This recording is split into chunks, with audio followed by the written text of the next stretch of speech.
Hi guys, welcome back to my channel. Today I'm back with another book review, and today I'm going to be talking about a book called Spindle Fire. And this is by Lexa Hillyer, and this is a book that was sent to me by the author. Recently I read it as an ebook, but I had to borrow the book so that way I can talk about it. So anyway, this is a book if you're interested in retellings, reimaginings based on fairy tales. This book does draw a lot of inspiration from Sleeping Beauty, so just so you know. And so this book is about these two princesses. One is called Aurora, and she's pretty much the well-known princess that everybody loves. She's kind, she's beautiful, but she can't speak or has a sense of touch. And so her other sister, Isabel, who's pretty much like the bastard daughter, who's pretty much came from the king's pretty much his many conquests. So she's pretty much like blind. She's pretty much looked down upon.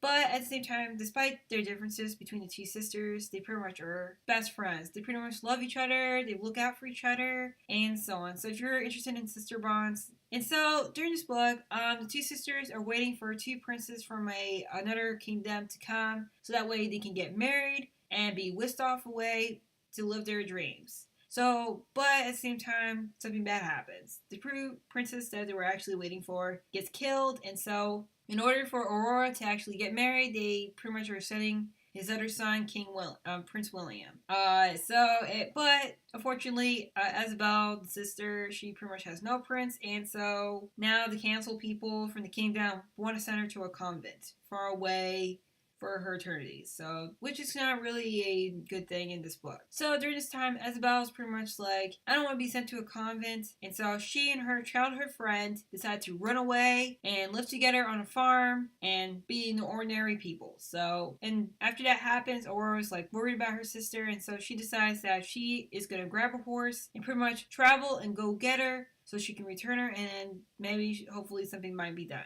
But during that time, when she runs away, she ends up in this mysterious forest, and then finds this cottage, and then inside that cottage, there's a spindle, and she ends up pricking her finger, and then this puts her to sleep, but also releases a big, huge curse amongst the kingdom, and puts everybody to sleep, and spreads what's called the sleep sickness, which is like everybody falls asleep. So because of that, Isabel hears about this, and so her and her friend decides that she must save her sister, but in order to do that, she must find Aurora's true love and bring her there and kiss her so she can wake up. So it's pretty much that whole true love's first kiss type of thing to wake her up and to save the world, save the kingdom, and to prevent this war from happening that's happening from this distant evil kingdom that wants to get rid of humans. So it's just pretty much like that. And there's a lot of crazy stuff happening and so on.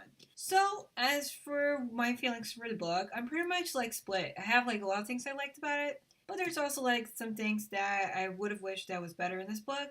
So starting off with my pros, I really like the whole fantasy world. I really like the fairies in this one. I also like the mystery-ness about the sickness and stuff. And there's also a lot of backstory in this book, so they actually do bounce back and forth. So they pretty much like have a lot of explanations, some of it, why this is happening. I also like the fact that like when the sisters are going after in their own areas, the world's developed and you get a whole picture image of like both worlds. Because in this book, Aurora is pretty much asleep, but she's actually stuck in her dream world. And so in this dream world, you actually get to see this new world that's haunting, but just very creepy, and things are happening and things pop out at night. So, and as for the two sisters, I really appreciated the bond between the two. I mean, as somebody who has also a sister who has a strong bond between my own sister, I find it very relatable, and also like the fact that they are willing to do whatever it takes for each other, to save each other, and to find a way to make each other happy and stuff. And I also like the fact that Isabel here too,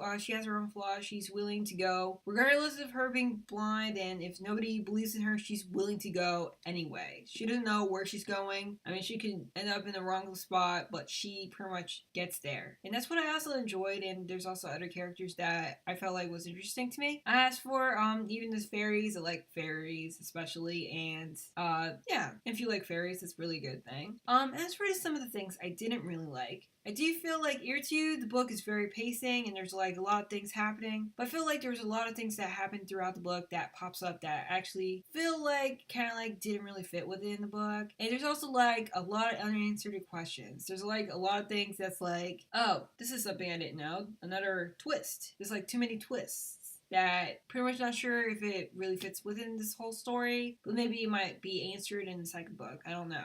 As for the characters, despite my own likes from how the sisters are together, I really like them in some things. But at the same time, I do feel like both in each characters, they do have their own flaws. Like Isabel, certain times, like usually she's kind of like bold, smart, and brave. But at the same time, she does have those moments where I did not like about her. I do feel like sometimes she could be naive and kind of like, I'm like, grow up. You need to open your eyes, be more realistic. And she pretty much doesn't seem like she is very realistic. As for Aurora, I do feel like she is kind of naive and kind of like doesn't really know a lot about her own world, probably because she was very sheltered in her book, in her castle and stuff for most of her life. So I feel like it kind of like adds on to that, but I feel like she's also kind of childish and so on and kind of clueless sometimes. Pretty much like kind of like that. And some other characters that were kind of like weird or just random that I don't feel like they belong in the book, kind of like feel like disjointed. So, and another thing that really kind of like threw me off and kind of like did not really like was the ending. I feel like I was reading a very fast-paced moving pace book. I mean, not to the point where it's like very fast. I mean, there's not like so much action or anything. This is more like a journey type of book. But I felt like the way it ended, it felt like I was driving my car very fast, and then suddenly I braked really hard in an awkward way, and that's it. And the ending, the last few words, it was very awkward to me, and I don't know. But I do like the story itself overall, and I want to continue on the story, but I do feel like some things could be improved